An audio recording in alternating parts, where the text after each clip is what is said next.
நம்ம பூமி சூரியனை சுற்றுறது வந்து ஒரு எலிப்டிக்கல் ஆர்பிட் அப்படிங்கிறத வந்து கெப்லர் வந்து எக்ஸ்பிளைன் பண்ணிட்டு போனார். ஆனால் நிறைய பேருக்கு வந்து அது புரியல அந்த டைமில், எப்படி வந்து எர்த் வந்து எலிப்டிக்கல் ஆர்பிட்டில் வந்து சுற்றிட்டு இருக்கு அப்படின்னு. அதை வந்து நியூட்டன் தான் வந்து கிளாரிஃபை பண்ணார், எப்படி அது வந்து எலிப்டிக்கல் ஆர்பிட்டில் வந்து சுற்றுது அப்படின்னு. ஏன்னா இதில் வந்து நிறைய பிரச்சனைகள் இருக்குது அதை அண்டர்ஸ்டாண்ட் பண்ணுறதுக்கு. அதை நம்ம இந்த டென்னிஸ் பேட் வச்சு புரிஞ்சுக்கலாம். நீங்கள் இதை எப்படி பார்க்கணும் அப்படின்னா, நம்ம டென்னிஸ் பேட்டில் இந்த செக்ஷன் மட்டும் ஃபோக்கஸ் பண்ணுவோம். இது வந்து ஒரு எலிப்ஸ் மாதிரி இருக்குது. ஸோ நம்ம என்ன பண்ணுறோம் அப்படின்னா, சூரியனை வந்து நடுவில் போட்டுறோம்.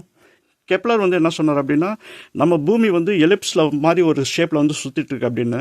ஆனால் இதில் என்ன பெரிய பிரச்சனை அப்படின்னா, இப்போ வந்து பூமி இப்படி போயிட்டு இருக்குன்னு வச்சுக்கலாம்.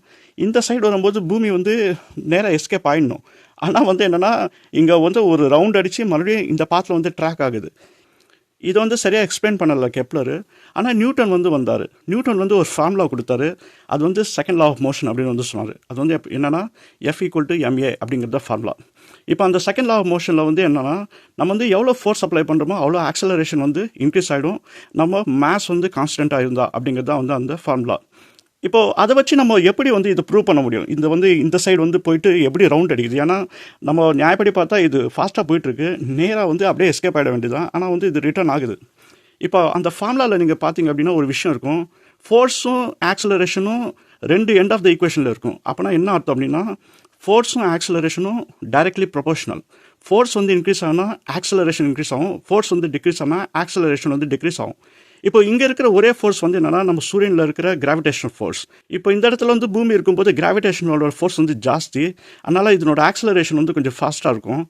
இப்போ இந்த காணலில் வரும்போது என்ன ஆகும் அப்படின்னா, கிராவிடேஷனல் ஃபோர்ஸ் வந்து கொஞ்சம் வந்து கம்மியாகிடும்.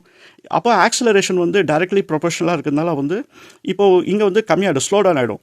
ஆனால் ஒரு பாயிண்ட்டுக்கு அப்புறம் என்ன ஆகும் அப்படின்னா, ரொம்ப ஸ்லோ டவுன் ஆகிடும், வேறு வழி இல்லாமல் இது வந்து திரும்பிடும் இந்த சைடு. இது ஏன் இப்படி திரும்புது அப்படின்னா, அது வந்து கன்சர்வேஷன் ஆஃப் ஆங்குலர் மொமெண்டம் அப்படின்னு நம்ம சொல்லுவோம். அது வந்து கன்சர்வ் பண்ணி ஆகணும், அதனால் வந்து இது திரும்பிடுது. ஸோ இப்போ நியூட்டன் வந்து இந்த ஃபார்முலா வச்சு ப்ரூவ் பண்ணார் ஏன் வந்து இது எஸ்கேப் ஆகலை அப்படின்னு. ஏன்னா அவர் வந்து இனர்ஷியான்ற ஒரு கான்செப்ட் சொல்லியிருக்காரு. ஏன்னா ஒரு ஆப்ஜெக்ட் வந்து ட்ராவல் ஆகிட்டு இருக்கும்போது அது நம்ம எந்த சேஞ்சும் பண்ணல அப்படின்னா அந்த ஆப்ஜெக்ட் வந்து போயிட்டே இருக்கும்னு. ஆனால் இங்கே சேஞ்ச் வந்து என்ன நடக்குதுன்னா, இந்த கிராவிடேஷனல் ஃபோர்ஸோட சேஞ்ச் இருக்கிறதுனால, இந்த ஆக்சலரேஷனை வந்து அது பாதிக்கிறதுனால இங்கே வந்து ஒரு யூட்டர்ன் அடித்து மறுபடியும் ஒரு பெரிய ரவுண்ட் வந்து அடிக்க ஆரம்பிச்சிது. ஸோ நியூட்டனோட செகண்ட் லா வச்சு தான் வந்து நம்ம இந்த எலிப்டிக்கல் ஆர்பிட்டில் தான் கண்டிப்பாக போகுது அப்படிங்கிறது நம்ம வந்து ப்ரூவ் பண்ணுறோம்.